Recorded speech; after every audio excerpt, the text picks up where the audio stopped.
No final dos anos 70 e início dos anos 80, a tecnologia dos motores turboalimentados chegou na Fórmula 1 sob um olhar de desconfiança das equipes. Com o passar dos anos, ele se tornou praticamente obrigatório nos carros, graças à imensa potência produzida. Quando a FIA decidiu limitar a capacidade do equipamento, a Ferrari decidiu protestar de uma forma bastante radical. Mostrou seriamente que podia deixar a categoria e migrar para a IndyCar. Para isso, produziu um carro que nunca viu as pistas, mas que deixou a federação de cabelo em pé, o Ferrari 637.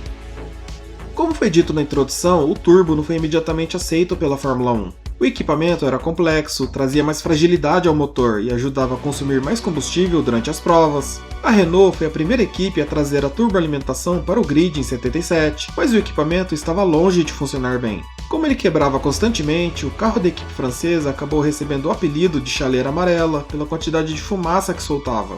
Nos anos que se seguiram, o desempenho do turbo foi aos poucos sendo melhorado e em 78 a equipe conseguiu terminar uma prova com o motor sem quebrar. No ano seguinte, a primeira vitória veio pelas mãos de Jean-Pierre Jabouille. O resultado mudava tudo. A marca francesa mostrava ao mundo que o equipamento funcionava na Fórmula 1 e a partir dali a maioria das fabricantes correu atrás para recuperar o tempo perdido, desenvolvendo as suas próprias versões do motor turbo. Nos anos que se seguiram, BMW, Honda, Porsche, Alfa Romeo, Ferrari e até mesmo a Hart construíram motores com turboalimentação. A potência dos equipamentos havia alcançado valores absurdos, chegando ao ponto de existirem motores para corridas e motores muito mais potentes apenas para a classificação. A quantidade insana de potência para a época começava a preocupar a FISA, que regulava a categoria. A entidade começava a ensaiar o banimento dos motores turboalimentados, além de um regulamento que favorecesse o uso de motores 8 cilindros, naturalmente aspirados e em configuração de V. A notícia de que uma proibição estava a caminho desagradou os fabricantes, e em especial a Ferrari.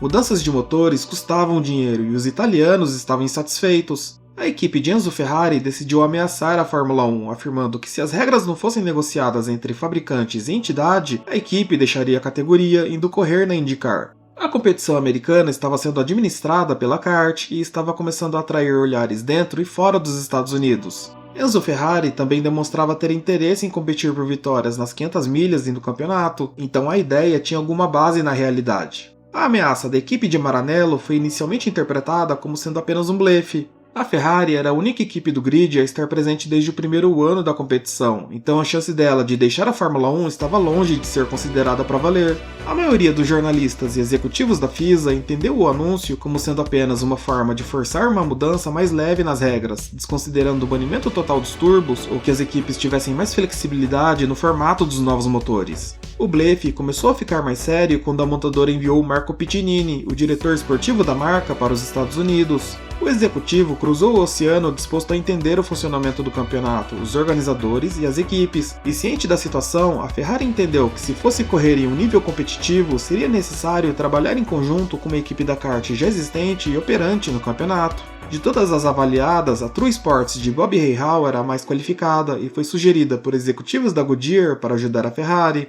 Com o retorno de Piccinini e Maranello, a Ferrari montou uma equipe secreta chefiada pelo então jovem engenheiro Gustav Brunner para iniciar os trabalhos. Após a temporada de 1985, representantes da True Motorsports e o próprio Bob Rahal foram para a Itália, levando com eles um exemplar do carro March 85C utilizado pela equipe. O modelo andou na pista de testes de Fiorano com Michele Alboreto e Rahal na direção, e depois foi utilizado em túneis de vento. Por fim, o 85C foi desmontado e a equipe começou a estudar o carro, fazendo uma espécie de engenharia reversa. Enquanto reunia dados sobre a mecânica e a aerodinâmica utilizada pelos americanos, Brunner também viajou para a América do Norte disposto a ver os treinos, corridas e principalmente as 500 milhas. Com a informação obtida, a montadora produziu o motor tipo 34, um V8 turbo de 2,65 litros com cilindros dispostos em 90 graus, capaz de produzir entre 680 a 700 bhp.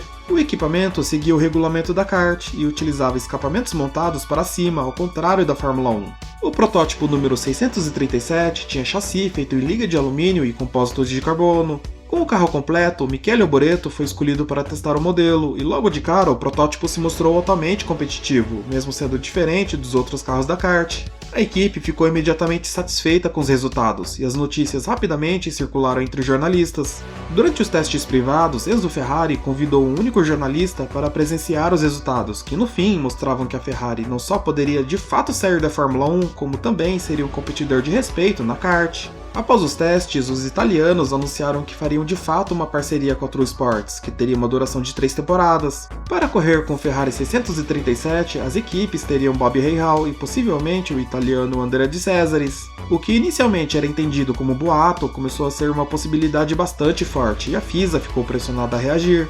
A entidade convocou reuniões às pressas para reavaliar o regulamento que seria aplicado nos anos seguintes, e contrariando a decisão inicial de banir de imediato os motores turbo, a entidade decidiu por manter os equipamentos por mais 2 anos. No começo de 1987, por sua vez, os motores foram liberados para ter o limite de 3,5 litros, sem restrição na quantidade de cilindros. Dessa forma, a escuderia não seria obrigada a fazer motores V8 a partir de 89 e poderia fabricar unidades aspiradas V12. Esse tipo de motor agradava a Enzo, que viu o arranjo como a melhor escolha caso não pudesse mais produzir os turbos.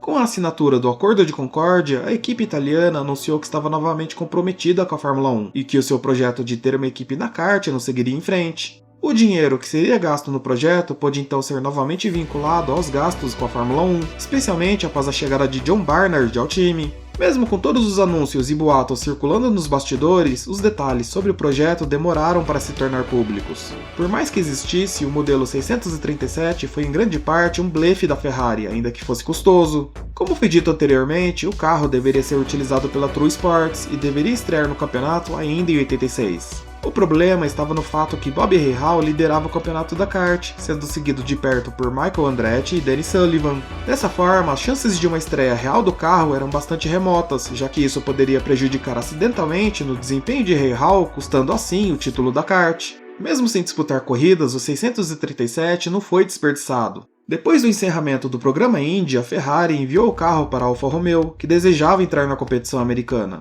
O carro foi utilizado como referência pelos italianos da Alfa e o motor serviu como base para o projeto de V8 produzido a partir de 89. Diferentemente do tipo 34, o sistema de escape foi lateral e era capaz de produzir entre 670 a 710 bhp. O motor foi utilizado principalmente pela Patrick Racing entre os anos de 90 e 91, e com ele o melhor resultado foi apenas um 4º lugar conquistado na Austrália. Em 2019, o carro foi exposto durante comemorações do 90º aniversário da marca, junto dos carros de Fórmula 1. Isso foi interpretado como um novo recado à Fórmula 1 e à Liberty Media, devido dessa vez ao teto orçamentário e ao novo regulamento. Hoje em dia, o 637 original permanece exposto no Museu da Ferrari.